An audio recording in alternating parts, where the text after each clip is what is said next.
Winemakers, like any other producer of food products, be they bakers, farmers, restaurateurs, anyone that's making food or beverages that obviously people are going to be imbibing, needs to have a very clear idea and a clear responsibility of what they need to be presenting to the public.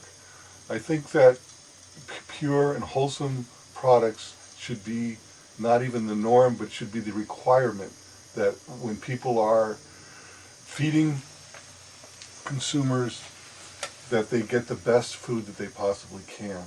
I had a farmer, a friend of mine, a farmer that had his first vintage in a vineyard down in the Caneros. And it was a white grape, and the ripening levels got beyond uh, the balance of acid and sugar. There was not enough acid left. So he called me and asked me, Tony, what do you do in a situation like this? Because he's having the wine custom made, not by me. And I said, well, I don't add anything to my wines, but I will ask a couple of winemakers that I know what to do.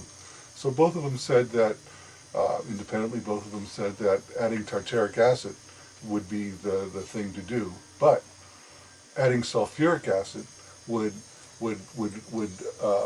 raise the acidity, lower the pH, and give the wine a great mouthfeel. And I asked them, is that legal? And they said, no, there's no way you could test for it. And it became very apparent to me at that point that they really didn't have any concern for the ultimate consumer that was going to be drinking their wine.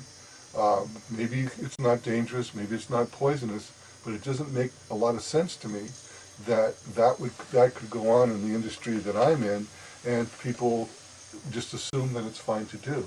I think that we really have a very deep responsibility to be presenting things in as pure as possible, because I think in lots of ways the consumer is counting on that.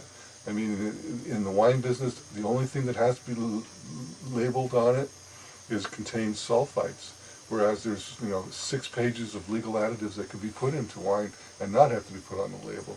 So I think that aside from the need for truth in labeling, aside from marketing, aside from having to make a living selling wine, our responsibility is really to the consumer. And if we're putting something in there, it should be put on the label, and we should be thinking very deeply about what we're presenting to our ultimate consumer.